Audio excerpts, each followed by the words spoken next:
정말 충격적입니다. 그동안 맛있게 드셔왔던 달콤한 과일들이 여러분의 콩팥을 조용히 녹이고 있었다면 믿으시겠습니까? 아마 믿기 힘드실 거예요. 하지만 매년 수천 명의 어르신들이 이 과일을 드시고 가슴 두근거림을 호소하시다가 결국 호흡 곤란으로 인해 응급실에 실려오신다는 겁니다. 저는 31년 동안 내과에서 수많은 환자분들을 만나며 한 가지 사실을 깨달았습니다. 건강에 좋다고 믿었던 그 과일이 오히려 콩팥을 망가뜨리고 있다는 사실을 말이죠. 처음엔 다들 같은 말씀을 하세요. 과일이 몸에 나쁠 리가 있나요? 자연에서 온 건데. 괜찮겠죠 하면서요. 그렇게 스스로 한 조각을 더 드시는 겁니다. 한국 어르신 7명 중 6명이 몸에 좋다고 철석같이 믿어오며 매일 챙겨 드시는 이 과일 때문에 지금 현재도 신장은 조용한 비명을 지르고 있습니다. 저는 지금까지 그 누구도 병원에서도 절대 알려주지 않는 충격적인 진실을 공개하려 합니다. 전 병원의 편이 아니고 언제나 늘 여러분의 편입니다. 특히 60세 이상이신 분들은 오늘 영상을 절대 놓치지 마세요. 왜냐하면 콩팥은 한번 나빠지기 시작하면 다시 되돌리기가 정말 어려운 장기이기 때문입니다. 지금 어떤 과일을 드시느냐에 따라서 신장이 서서히 망가질 수도 있고 반대로 다시 힘을 되찾을 수도 있거든요. 오늘 제가 말씀드릴 내용은 크게 세 가지입니다. 첫째, 콩팥을 서서히 망가뜨리는 위험한 과일들인데요. 우리가 건강에 좋다고 믿고 자주 드시는 과일 중에 오히려 독이 되는 것들을 정확히 짚어드릴 겁니다. 둘째, 지친 신장을 회복시키는 착한 과일들이죠. 부담을 주지 않으면서 오히려 노폐물 배출을 돕고 염증을 가라앉히는 과일들이 있거든요. 어떤 과일이 왜 좋은지 원리까지 자세히 알려드릴게요. 셋째, 상황별 맞춤 섭취법입니다. 고혈압으로 약 드시는 분, 당뇨로 혈당 관리하시는 분, 이미 수치가 좋지 않으신 분, 각각 어떻게 드셔야 안전하면서도 효과를 극대화할 수 있는지 구체적으로 설명드리겠습니다. 끝까지 함께 해주신다면 콩팥을 망가뜨리는 최악의 과일 5가지와 죽어가는 신장을 다시 살리는 최고의 과일 5가지를 전부 정확하게 알게 되실 겁니다. 이 영상이 도움이 된다고 생각되신다면 지금 잠시 멈추고 구독 버튼을 눌러주세요. 저를 위한 일이 아닙니다. 바로 여러분과 사랑하는 가족의 건강을 지키기 위해서입니다. 자, 본격적으로 이야기를 시작하기 전에 먼저 콩팥이 우리 몸에서 어떤 일을 하는지부터 말씀드려야 할 것 같습니다. 왜냐하면 이걸 제대로 알아야 왜 특정 과일이 위험한지, 왜 나이가 들수록 더 조심해야 하는지 정확하게 이해하실 수 있거든요. 콩팥은 우리 몸에서 가장 열심히 일하는 장기 중 하나입니다. 등 쪽 허리 양옆에 주먹만 한 크기로 2개가 자리 잡고 있는데요. 이 작은 장기가 하루에 무려 180리터에 달하는 혈액을 걸러냅니다. 180리터면 2리터짜리 생수병 90개 분량이죠. 우리가 잠을 자는 동안에도, 밥을 먹는 동안에도, 텔레비전을 보며 쉬는 동안에도 콩팥은 단 1초도 멈추지 않고 피를 깨끗하게 청소하고 있는 겁니다. 콩팥이 하는 일을 쉽게 비유하자면 집 안에 있는 정수기와 비슷합니다. 정수기가 수돗물에서 불순물을 걸러내서 깨끗한 물을 만들어주듯이 콩팥은 혈액 속에 떠다니는 노폐물과 독소를 걸러내서 소변으로 내보내는 역할을 하죠. 그런데 정수기 필터도 오래 쓰면 성능이 떨어지잖아요. 처음에는 물이 깨끗하게 나오다가 몇 년 지나면 필터가 막히고 찌꺼기가 끼어서 제대로 작동을 안 하게 됩니다. 콩팥도 마찬가지입니다. 나이가 들면서 이 필터 역할을 하는 부분이 점점 노후화되기 시작하거든요. 콩팥 안에는 사구체라는 아주 작은 필터 덩어리가 있습니다. 한쪽 콩팥에만 약 100만 개 정도가 들어있고요. 양쪽을 합치면 200만 개가 넘죠. 이 사구체들이 촘촘한 그물망처럼 혈액을 걸러내는 역할을 하는데 문제는 이 사구체가 한번 망가지면 다시 재생되지 않는다는 점입니다. 간은 일부가 손상돼도 스스로 재생이 되잖아요. 그런데 콩팥은 그렇지 않습니다. 한번 망가지면 그 상태로 평생을 가는 거죠. 그래서 콩팥은 한번 나빠지기 시작하면 되돌리기가 정말 어려운 장기라고 하는 겁니다. 여기서 정말 무서운 사실 하나를 말씀드리겠습니다. 콩팥은 기능이 절반 이상 망가져도 아무런 증상이 나타나지 않는 경우가 많습니다. 그래서 침묵의 장기라고 불리는 건데요. 대부분의 분들이 콩팥 기능이 20%에서 30% 수준까지 떨어지고 나서야 뭔가 이상하다는 걸 느끼세요. 그때 가서 병원에 가보시면은 이미 만성 콩팥병 판정을 받으시는 경우가 많고요. 심한 경우에는 투석을 준비해야 한다는 이야기를 듣게 되시는 거죠. 나이가 들면 콩팥에 어떤 변화가 생기는지 좀 더 구체적으로 말씀드려 볼게요. 30세를 기준으로 콩팥의 역과 능력은 매년 조금씩 떨어지기 시작합니다. 의학계에서는 1년에 약 1%씩 기능이 감소한다고 보고 있죠. 그러니까 30대 때 콩팥 기능을 100점이라고 치면 40대에는 90점, 50대에는 80점, 60대가 되면 70점 정도로 떨어진다는 겁니다. 물론 개인차가 있긴 하지만 평균적으로 그렇다는 이야기입니다. 또 다른 의학 연구에서는 10년마다 콩팥의 사구체 여과율이 6%에서 8%씩 감소한다는 결과도 있고요. 콩팥으로 가는 혈류량도 10년에 10%씩 줄어든다고 합니다. 심지어 30대에 비해서 80대가 되면 콩팥 자체의 크기도 25%에서 30% 정도 작아진다고 하고요. 이게 무슨 의미냐면 젊었을 때는 아무 문제 없이 처리하던 양의 노폐물을 나이가 들면 그만큼 처리하기가 힘들어진다는 뜻입니다. 젊은 사람은 과일을 여러 개 먹어도 콩팥이 그 안에 들어있는 칼륨을 척척 걸러내서 소변으로 내보낼 수 있습니다.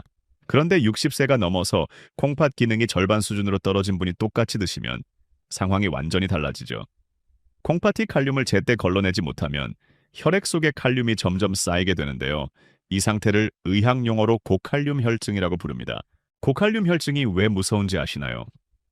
초기에는 별다른 증상이 없다가 어느 순간 손발이 저리고 입술 주변이 얼얼한 느낌이 들기 시작합니다. 그러다가 갑자기 심장이 불규칙하게 뛰는 부정맥이 오고 심한 경우에는 심장이 멈추는 심정지까지 발생할 수 있습니다. 실제로 여름철마다 과일을 드시고 응급실에 실려 오시는 어르신들이 적지 않은데요. 대부분 이 고칼륨 혈증이 원인인 경우가 많습니다. 더 큰 문제는 고혈압이나 당뇨를 갖고 계신 분들입니다. 이 두 가지 질환이 콩팥을 망가뜨리는 가장 큰 원인이거든요. 당뇨병은 콩팥의 미세혈관을 손상시키고 고혈압은 콩팥으로 가는 혈관을 두껍게 만들어서 혈액순환을 방해합니다. 그래서 당뇨나 고혈압을 오래 앓으신 분들은 콩팥 기능이 더 빨리 떨어질 수밖에 없는 거죠. 실제로 만성 콩팥병 원인의 약 70%가 당뇨병과 고혈압이라는 통계도 있습니다. 그리고 혈압약을 드시는 분들은 한 가지 더 주의하셔야 할 게 있습니다.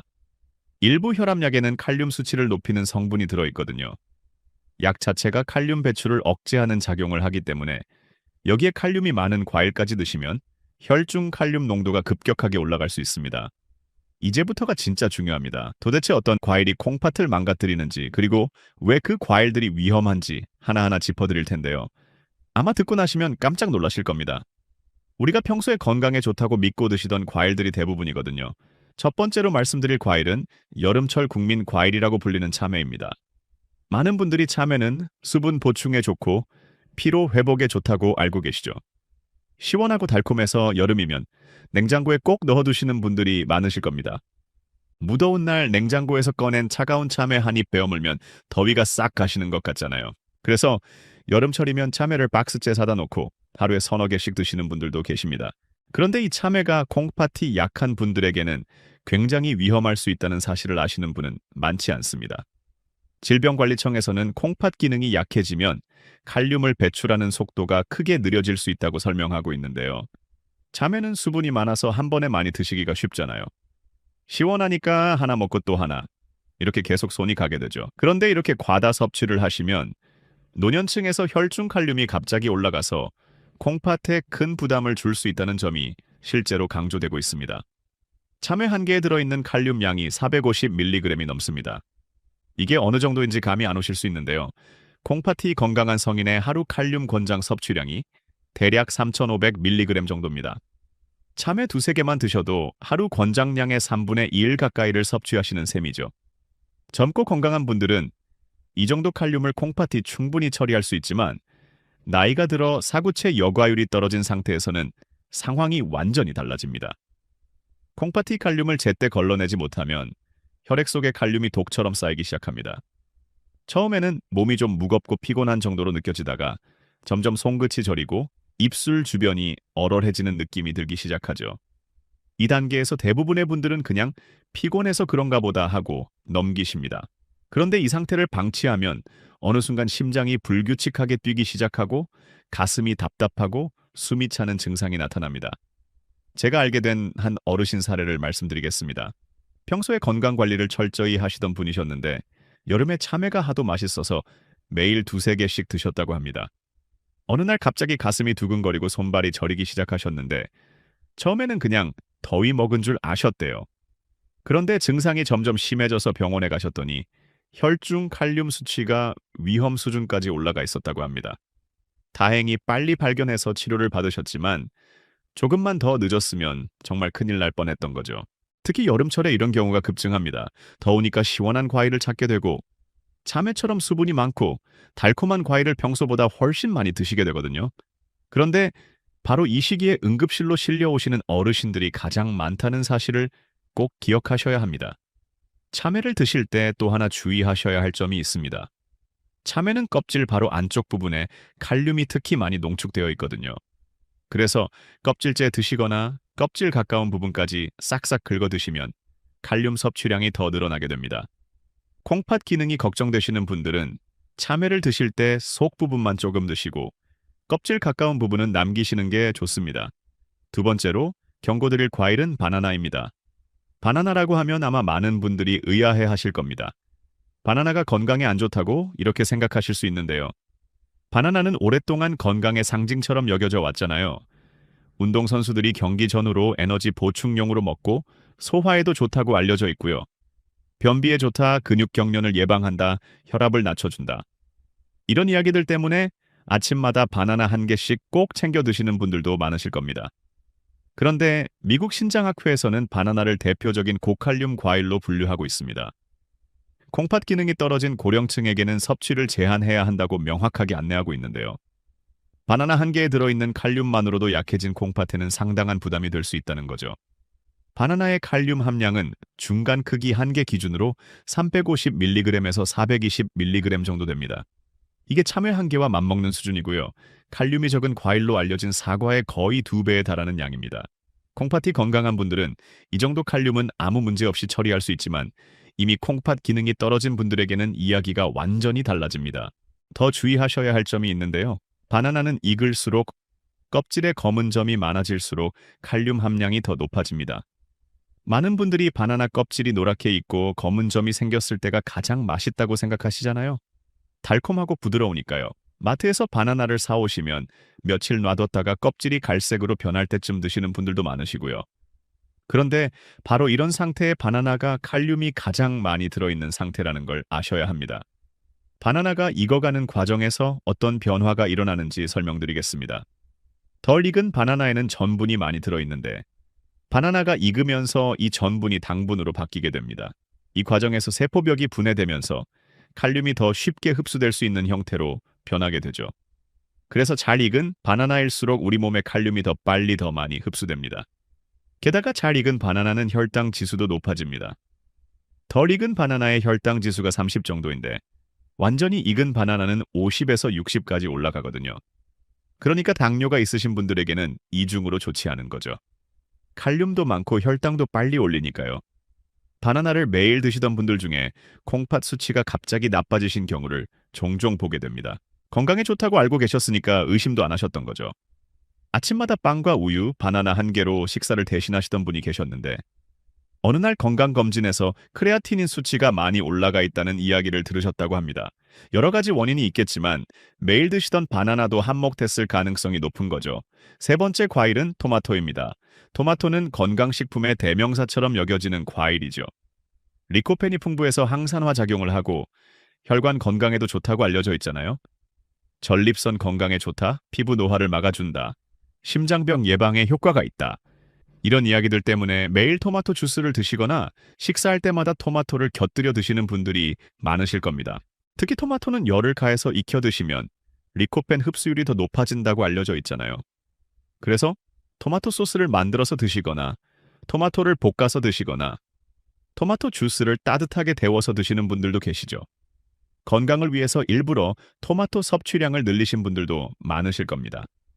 그런데 미국 국립보건원 자료에서는 토마토를 칼륨 함량이 높은 식품으로 분류하고 있습니다. 콩팥 기능이 약한 분들에게는 토마토나 토마토 주스 섭취를 조절하라고 안내하고 있는데요. 토마토에는 칼륨뿐만 아니라 산 성분도 많이 들어있어서 콩팥의 배출 부담이 더 커질 수 있다는 내용도 함께 나와 있습니다. 토마토 한 개에 들어있는 칼륨은 중간 크기 기준으로 약 290mg 정도입니다. 한 개만 보면 바나나나 참외보다는 적어 보이죠. 그런데 문제는 토마토를 주스나 소스 형태로 드실 때입니다. 주스로 만들면 토마토가 농축되면서 칼륨 함량이 훨씬 높아지거든요. 생토마토 하나 먹을 때와 토마토 주스 한 잔 마실 때 들어가는 칼륨량은 비교가 안 됩니다. 토마토 주스 한 잔을 만들려면 보통 토마토 대여섯 개가 들어가거든요. 그러니까 주스 한 잔에 1000mg이 넘는 칼륨이 들어갈 수도 있는 거죠. 건강을 생각해서 매일 토마토 주스를 드시던 분들이 오히려 콩팥에 부담을 주고 계셨을 수도 있다는 겁니다. 토마토 소스도 마찬가지입니다. 파스타에 뿌려 먹는 토마토 소스, 피자에 바르는 토마토 소스, 이런 것들도 다 농축된 형태잖아요. 소스 한 컵에 토마토 10개 이상의 칼륨이 들어있을 수 있습니다. 그래서 콩팥 기능이 걱정되시는 분들은 토마토 소스가 많이 들어간 음식을 자주 드시는 것도 주의하셔야 합니다. 토마토에 들어있는 산 성분도 문제가 될 수 있습니다. 토마토에는 구연산, 사과산 같은 유기산이 많이 들어있는데요. 이런 산 성분이 콩팥을 통해 배출될 때 추가적인 부담을 줄 수 있거든요. 특히 공복에 토마토를 드시면 위산 분비가 촉진되면서 속이 쓰린 증상이 나타날 수도 있고요. 네 번째로 말씀드릴 과일은 수박입니다. 여름하면 수박이죠. 시원하고 달콤한 수박 한 조각 먹으면 더위가 싹 가시는 것 같잖아요. 가족들이 모여 앉아서 수박을 쪼개 먹는 모습은 여름철 대표적인 풍경이기도 하고요.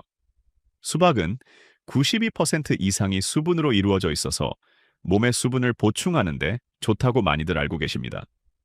심지어 물을 잘 안 드시는 어르신들 중에는 물 대신 수박을 드시는 분들도 계시죠. 물은 밋밋해서 잘 안 넘어가는데 수박은 달콤하고 시원해서 먹기가 편하니까요. 수박을 많이 드시면 소변도 자주 보게 되니까 몸속 노폐물이 잘 빠져나간다고 생각하시는 분들도 있고요. 신장을 깨끗하게 씻어준다고 믿으시는 분들도 계십니다. 그런데 콩팥 기능이 저하되었거나 만성 콩팥병을 갖고 계신 분들에게 수박은 오히려 위험할 수 있습니다. 콩팥은 우리 몸의 수분 밸런스를 맞추는 역할을 하는데요. 이 기능이 약해진 상태에서 수박처럼 수분이 많은 과일이 한꺼번에 들어오면 콩팥이 그 물을 제때 소변으로 내보내지 못하게 됩니다. 건강한 콩팥은 수분 조절을 하는 댐과 같은 역할을 합니다. 물이 많이 들어오면 배출량을 늘리고 물이 부족하면 배출량을 줄여서 몸속 수분을 일정하게 유지하죠. 그런데 콩팥 기능이 떨어지면 이 댐이 제대로 작동하지 않게 됩니다. 물이 들어와도 내보내지를 못하는 거죠. 그러면은 몸 안에 물이 고이기 시작하는데요. 이게 다리나 발목이 붓는 정도로 끝나면 다행이지만 심한 경우에는 폐로 물이 차는 폐부종까지 발생할 수 있습니다. 폐부종이 오면 누워 있을 때 숨이 차고 밤에 자다가 갑자기 숨이 막혀서 깨는 증상이 나타납니다. 처음에는 그냥 잠을 설친 것 같다가 점점 심해지면 앉아 있어도 숨쉬기가 힘들어지죠. 수박에도 칼륨이 상당량 들어 있습니다. 수박 한 조각에 약 170mg 정도의 칼륨이 있는데요. 문제는 수박을 한 조각만 드시는 분이 거의 없다는 겁니다. 시원하고 달콤하니까 4-5조각은 기본으로 드시잖아요. 그러면 칼륨 섭취량도 그만큼 늘어나는 거죠. 거기에 수분까지 한꺼번에 많이 들어가니까 콩팥 입장에서는 이중 부담인 겁니다. 여름철에 수박을 많이 드시고 다음날 아침에 얼굴이 퉁퉁 붓거나 눈이 부은 경험 있으신 분들 계실 겁니다. 그게 바로 콩팥이 밤새 수분을 제대로 처리하지 못했다는 신호입니다. 젊은 분들은 하루 이틀 지나면 괜찮아지지만 콩팥 기능이 떨어진 어르신들은 이런 상태가 계속되면 심각한 문제로 이어질 수 있습니다. 5번째 과일은 오렌지입니다. 오렌지는 비타민C가 풍부해서 면역력을 높이고 감기 예방에 좋다고 알려져 있잖아요. 새콤달콤한 맛도 좋고 향도 상큼해서 아침에 오렌지 주스 한 잔 마시면 하루를 상쾌하게 시작할 수 있을 것 같은 느낌이 들죠. 그래서 많은 분들이 아침마다 오렌지 주스를 챙겨 드시고 건강을 위해서 오렌지를 자주 드시려고 노력하십니다. 그런데 오렌지, 특히 오렌지를 갈아서 주스로 드시는 것은 콩팥이 약한 분들에게 매우 위험할 수 있습니다. 과일을 주스로 만들면 칼륨과 당분이 농축되어 흡수 속도가 빨라지거든요. 생오렌지 하나를 먹을 때보다 주스 한 잔에는 오렌지 서너 개 분량의 칼륨이 들어 있습니다. 오렌지 주스 한 잔의 칼륨 함량이 대략 450mg에서 500mg 정도 됩니다. 이게 참외 한 개, 바나나 한 개와 맞먹는 수준이죠. 그런데 주스는 액체 형태라서 몸에 흡수되는 속도가 훨씬 빠릅니다. 과일을 씹어서 드시면 천천히 소화되면서 칼륨이 서서히 흡수되는데 주스는 마시자마자 바로 흡수가 시작되거든요. 이걸 마시는 순간 혈액 속 칼륨 농도가 급격히 치솟으면서 콩팥에 큰 충격을 주게 됩니다. 콩팥이 갑자기 밀려드는 칼륨을 처리하느라 과부하가 걸리는 거죠. 이런 상황이 반복되면 콩팥 기능이 더 빨리 나빠질 수밖에 없습니다. 또한 오렌지 주스에는 당분도 많이 들어 있습니다. 오렌지 주스 한 잔에 약 20g에서 25g의 당분이 들어 있는데요. 이게 각설탕 5개에서 6개 분량입니다.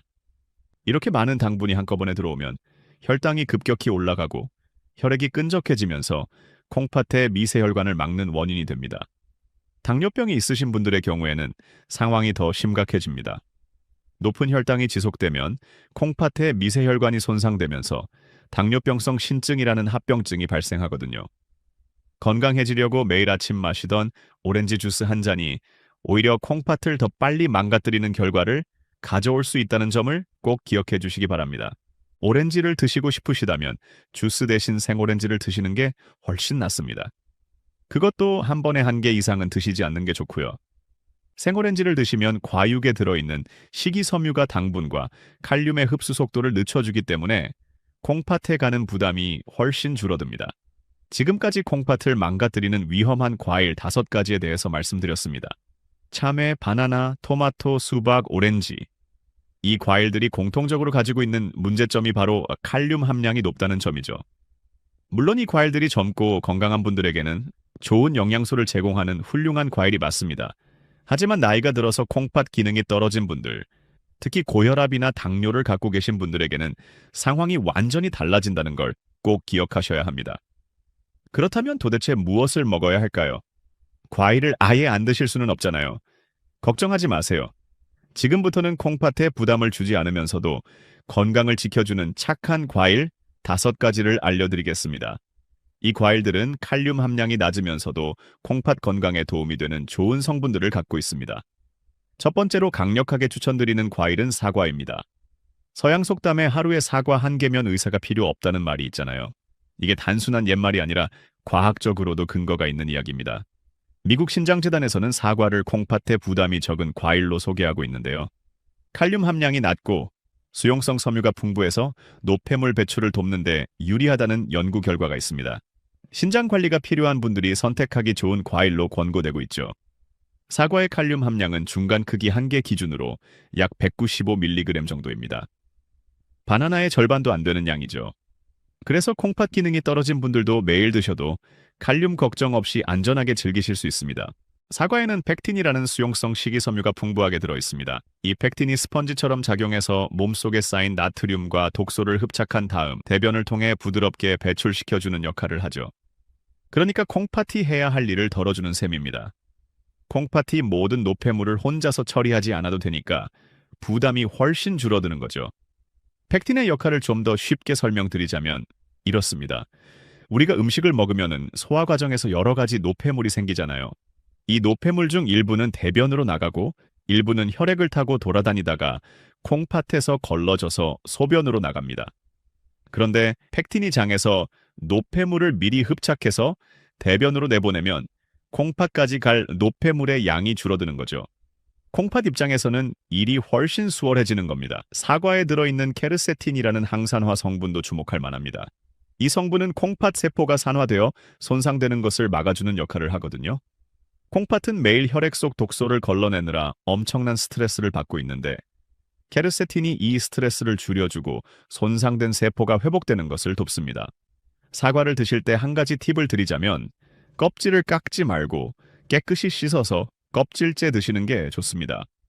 사과 껍질에는 과육보다 훨씬 많은 항산화 성분이 들어있거든요. 케르세틴도 껍질에 더 많이 농축되어 있고요. 치아가 약해서 껍질이 부담스러우시다면 얇게 썰어서 드시거나 강판에 갈아서 드셔도 좋습니다. 하루에 중간 크기 사과 1개 정도가 적당한 양이고요. 사과를 고르실 때는 단단하고 무거운 것을 고르시는 게 좋습니다. 단단한 사과일수록 수분이 많고 신선하다는 뜻이거든요. 색깔은 빨간색이 진할수록 항산화 성분이 많이 들어있고요. 보관하실 때는 냉장고에 넣어두시면 2주에서 3주 정도는 신선하게 드실 수 있습니다. 두 번째로 추천드리는 과일은 바로 배입니다. 우리나라 배는 전 세계적으로도 품질이 뛰어나기로 유명하잖아요. 크기도 크고 수분도 많고 단맛도 은은해서 외국인들도 한국 배를 맛보면 감탄을 합니다. 이 배가 콩팥 건강에도 매우 좋은 과일이라는 사실을 알고 계셨나요? 아까 수박은 수분이 많아서 위험하다고 말씀드렸는데 배도 수분이 많은데 왜 괜찮은지 궁금하실 수 있습니다. 배의 수분 함량이 84% 정도로 상당히 높은 편이거든요. 그런데 배에는 수박에는 없는 펙틴이라는 수용성 식이섬유가 풍부하게 들어 있습니다. 이 펙틴이 수분과 함께 들어온 나트륨과 독소를 흡착해서 부드럽게 배출시켜주기 때문에 콩팥에 가는 부담이 훨씬 적습니다. 수박이 콩팥에 물을 들이붓는 것이라면 배는 물과 함께 청소 도구까지 보내주는 것과 비슷하다고 보시면 됩니다. 물이 들어오긴 하지만 그 물이 노폐물을 씻고 나가도록 도와주는 역할을 하는 거죠. 배에는 루털린이라는 성분도 들어 있습니다. 이 성분이 콩팥의 사구체 염증을 가라앉히는 데 도움을 준다고 알려져 있죠. 콩팥이 나빠지면 사구체에 염증이 생기면서 기능이 점점 떨어지는데 루털린이 이 염증 반응을 줄여주는 역할을 합니다. 배의 칼륨 함량은 중간 크기 한 개 기준으로 약 180mg 정도입니다. 사과와 비슷한 수준이죠. 그래서 콩팥이 걱정되시는 분들도 안심하고 드실 수 있는 과일입니다. 배를 드실 때도 껍질째 드시는 게 좋습니다. 배 껍질에는 과육보다 5배나 많은 항산화 성분이 들어있거든요. 껍질이 부담스러우시면 얇게 썰어서 차로 끓여 드시는 것도 좋은 방법입니다. 배숙이나 배즙으로 드시면 칼륨은 더 줄어들고 유효 성분은 농축되어서 콩팥에 흡수되기 좋은 상태가 됩니다. 동양의학에서는 배를 열을 내리고 갈증을 해소하는 과일로 오래전부터 사용해왔습니다. 콩팥이 나빠지면 몸에 열이 쌓이고 입이 마르는 증상이 나타나는 경우가 있는데 이때 시원한 배 한 조각이 이런 증상을 가라앉히는 데 도움이 됩니다. 배를 고르실 때는 묵직하고 단단한 것을 고르시는 게 좋습니다. 껍질에 상처가 없고 꼭지 부분이 싱싱한 것이 신선한 배입니다. 하루에 중간 크기 배 반 개에서 한 개 정도가 적당한 양이고요. 꾸준히 드시면 1주에서 2주 안에 소변색이 맑아지고 몸에 붓기가 빠지는 것을 느끼실 수 있을 겁니다. 세 번째로 추천드리는 과일은 딸기입니다. 많은 분들이 딸기는 달콤해서 콩팥이나 당뇨에 나쁘지 않을까 걱정하시는데요. 사실 딸기는 콩팥 건강에 매우 좋은 과일 중 하나입니다. 딸기의 달콤한 맛 때문에 당분이 많을 것 같지만 실제로 딸기의 당 함량은 다른 과일에 비해서 낮은 편이거든요. 딸기에는 엘라그산이라는 특별한 성분이 들어있습니다. 이 성분은 강력한 항산화 작용을 해서 콩팥 세포가 산화되어 손상되는 것을 막아주는 역할을 하죠. 우리 콩팥은 매일 혈액 속 독소를 걸러내느라 염증 수치가 높아지기 쉬운데 엘라그산이 이 염증을 가라앉히고 손상된 세포가 회복되는 것을 돕습니다. 미국에서 진행된 연구에 따르면 딸기를 꾸준히 섭취한 그룹은 그렇지 않은 그룹에 비해 신장 기능 저하 속도가 현저히 느려졌고 염증 지표가 30% 이상 개선된 것으로 나타났습니다. 이는 다른 과일에서는 보기 힘든 놀라운 결과죠. 딸기의 칼륨 함량은 100g당 150mg 정도로 상당히 낮은 편입니다. 바나나의 절반도 안 되고 참외의 3분의 1 수준이죠. 그러니까 콩팥에 부담을 주지 않으면서도 필요한 비타민과 미네랄을 안전하게 섭취하실 수 있는 겁니다. 딸기에는 비타민C도 풍부하게 들어있습니다. 딸기 100g에 들어있는 비타민C가 오렌지보다 더 많거든요. 그래서 오렌지 대신 딸기로 비타민C를 섭취하시면 칼륨 걱정 없이 면역력도 챙기실 수 있습니다. 딸기를 드실 때 주의하셔야 할 점이 하나 있습니다. 꼭지를 먼저 떼고 씻으시면 안 됩니다. 꼭지를 떼면 그 부분으로 비타민이 빠져나가고 물에 남아있던 잔류 농약이 스며들 수 있거든요. 반드시 흐르는 물에 30초 정도 깨끗이 씻은 다음에 드시기 직전에 꼭지를 떼고 드시는 게 좋습니다. 하루에 중간 크기 딸기로 7알에서 10알 정도가 적당한 양입니다. 이 정도면 칼륨 걱정 없이 콩팥을 보호하는 항산화 성분을 충분히 섭취하실 수 있습니다. 네 번째로 추천드리는 과일은 파인애플입니다. 혹시 고기를 드시고 나서 소화가 안 될 때 파인애플을 드셔보신 적 있으신가요? 파인애플을 먹으면 소화가 잘 되는 느낌이 드셨을 겁니다. 이게 바로 파인애플에 들어있는 브로멜라인이라는 효소 덕분인데요.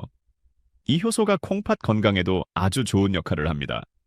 브로멜라인은 천연 단백질 분해 효소입니다. 단백질을 잘게 쪼개서 소화가 잘 되도록 도와주는 역할을 하죠.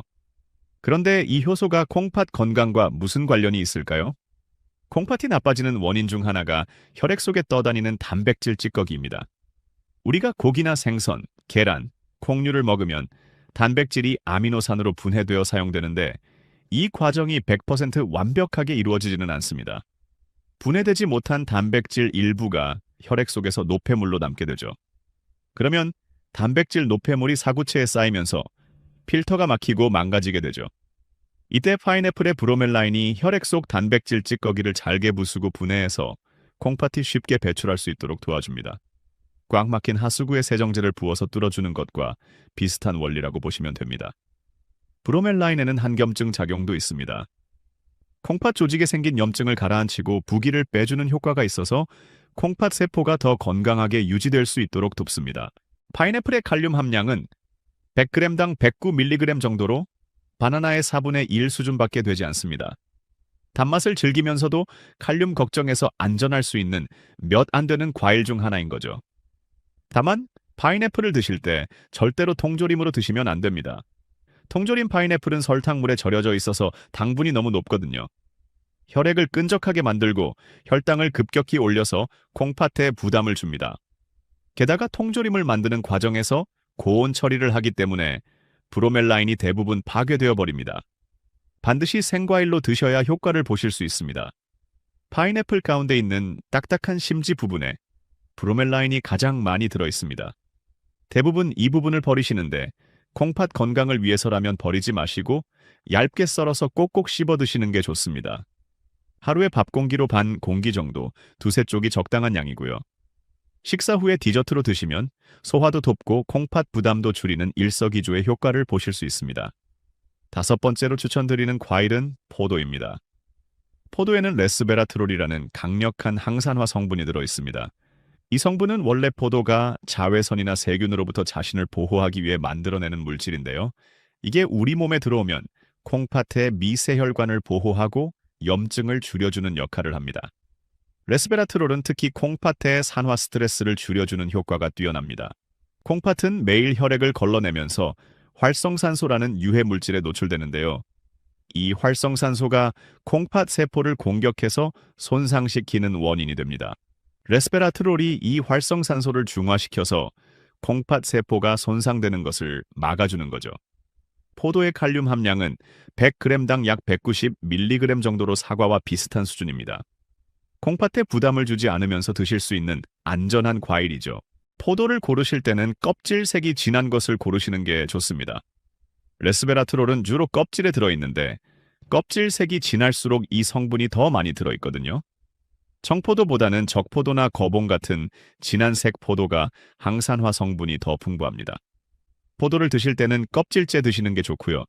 씨도 가능하면 함께 씹어 드시면 더 좋습니다. 포도 씨에도 항산화 성분이 많이 들어있거든요. 다만 포도도 당분이 있으니까 너무 많이 드시면 혈당에 영향을 줄 수 있습니다. 하루에 15알에서 20알 정도로 조절해서 드시는 게 좋습니다. 지금까지 콩팥을 살리는 착한 과일 5가지에 대해서 말씀드렸습니다. 사과, 배, 딸기, 파인애플, 포도. 이 과일들을 드셔야 하는 이유는 단순히 칼륨이 적기 때문만이 아닙니다. 이 과일들은 콩팥이 받는 스트레스를 줄여주고 염증을 가라앉히고 노폐물 배출을 도와서 지친 콩팥이 다시 힘을 찾을 수 있도록 도와주는 역할을 하거든요. 그런데 여기서 한 가지 꼭 알아두셔야 할 점이 있습니다. 아무리 좋은 과일이라도 언제 어떻게 먹느냐에 따라서 약이 될 수도 있고 독이 될 수도 있다는 사실입니다. 콩팥을 살리기 위해서 반드시 지켜야 할 섭취 원칙이 있는데요. 이걸 모르시면 좋은 과일을 드셔도 효과를 제대로 보시기 어렵습니다. 첫째, 과일을 드시는 시간이 중요합니다. 가장 좋은 시간은 아침 식사 후 1시간 정도 지났을 때입니다. 이때가 혈당이 안정되어 있고 위산이 적절히 분비되어서 과일의 영양소를 가장 안전하게 흡수할 수 있는 시간이거든요. 왜 이 시간이 좋은지 설명드리겠습니다. 밤새 8시간 정도 아무것도 안 드시고 주무셨잖아요. 아침에 일어나면 혈당은 낮고 위는 비어있고 소화기관 전체가 아직 완전히 깨어나지 않은 상태입니다. 이때 공복에 과일을 드시면 과일에 들어있는 산 성분이 빈 위벽을 자극해서 속이 쓰리거나 불편한 증상이 나타날 수 있습니다. 게다가 공복 상태에서 과일의 당분이 빠르게 흡수되면 혈당이 급격히 올라가면서 콩팥에도 부담을 줍니다. 혈액 속 당분이 갑자기 늘어나면 콩팥이 이걸 처리하느라 과부하가 걸리거든요. 그런데 아침 식사를 하시고 1시간 정도 지나면 상황이 달라집니다. 밥, 채소, 단백질을 섭취해서 위벽이 보호되어 있고 혈당도 안정된 상태이고 소화기관이 완전히 깨어난 상태거든요. 이때 과일이 들어오면 아침 식사에서 섭취한 식이섬유가 당 흡수를 늦춰주어서 혈당이 서서히 오르고 과일 속 산 성분도 음식과 함께 희석되어서 자극이 줄어듭니다. 그리고 저녁 9시 이후에는 과일 섭취를 멈추시는 게 좋습니다. 밤이 되면 우리 몸의 모든 장기는 휴식과 회복 모드로 들어가거든요. 콩팥도 마찬가지입니다. 밤에는 콩팥의 활동량이 낮 시간대에 비해 40%에서 50% 정도 줄어듭니다. 세포 회복을 위해 에너지를 아끼는 거죠. 그런데 밤늦게 과일을 드시면 콩팥이 쉬어야 할 시간에 물, 당분, 칼륨을 처리하느라 강제로 일을 해야 합니다. 그러면 회복 시간이 사라지고 피로가 누적되어서 다음날 아침에 얼굴이 붓거나 다리가 무거운 증상이 나타날 수 있습니다. 둘째, 하루 섭취량을 지켜야 합니다. 아무리 좋은 과일이라도 하루 총량이 200g을 넘기면 안 됩니다. 종이컵 하나를 가득 채운 정도의 양이라고 보시면 되는데요. 구체적으로 말씀드리면 딸기는 중간 크기로 7알, 파인애플은 얇게 썬 것으로 2~3쪽, 배는 반 개, 사과는 1개, 포도는 15알에서 20알 정도가 하루 적정량입니다. 이 양을 한 번에 다 드시지 마시고 2번으로 나누어 드시는 게 좋습니다. 절반은 아침 식사 후 9시에서 10시 사이에, 나머지 절반은 점심 식사 후 오후 2시에서 3시 사이에 드시면 됩니다. 왜 나누어 드시는 게 좋은지 설명드리겠습니다. 과일을 한 번에 많이 드시면 칼륨, 당분, 수분이 한꺼번에 콩팥으로 밀려 들어옵니다. 콩팥 입장에서는 갑자기 큰 파도가 치는 것과 같죠. 그런데 몇 시간 간격을 두고 나누어 드시면 콩팥이 각각의 작은 파도를 훨씬 부드럽고 효율적으로 처리할 수 있습니다. 셋째, 천천히 꼭꼭 씹어서 드셔야 합니다. 과일을 대충 몇 번 씹고 바로 삼켜버리시는 분들이 많습니다. 빨리 먹는 습관이 있으신 분들은 특히 그러시죠. 그런데 과일이 제대로 씹히지 않으면 큰 덩어리 상태로 위에 들어가고 위와 장이 이걸 분해하느라 더 많은 에너지와 혈액을 사용해야 합니다. 이때 콩팥을 포함한 다른 장기로 가야 할 혈액이 소화기관으로 집중되면서 콩팥은 충분한 산소와 영양분을 공급받지 못하게 됩니다. 결과적으로 콩팥 기능이 일시적으로 떨어지는 거죠. 과일을 삼키기 전에 최소 30번 이상 천천히 꼭꼭 씹어 드시면 좋습니다. 이렇게 하면 침 속의 소화 효소가 입안에서 이미 과일을 분해하기 시작해서 위와 장의 부담이 크게 줄어듭니다.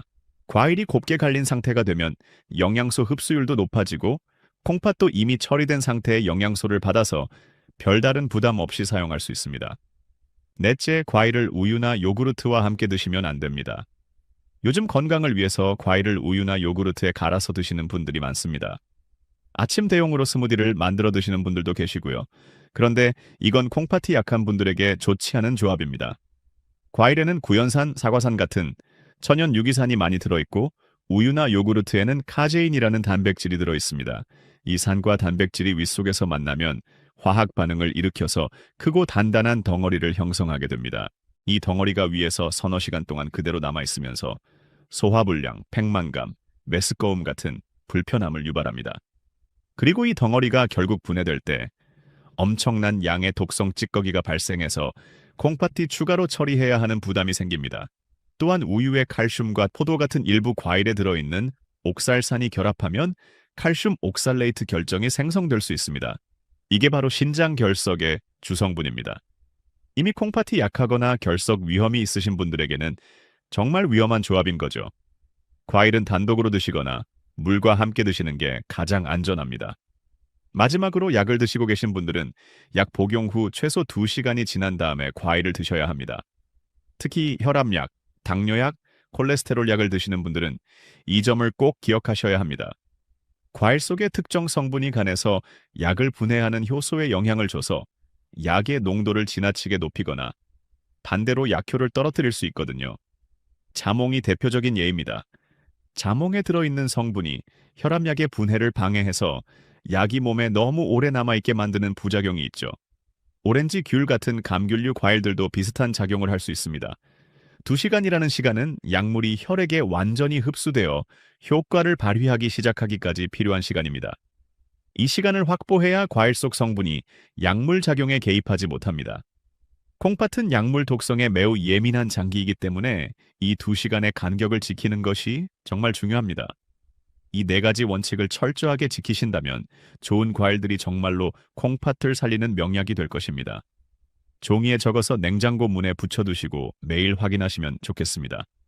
마지막으로 한 가지만 더 당부드리겠습니다. 오늘 말씀드린 내용은 일반적인 건강 정보이고 개인마다 몸 상태가 다르기 때문에 본인의 콩팥 수치나 건강 상태에 따라서는 섭취를 더 엄격하게 제한해야 하는 경우도 있습니다.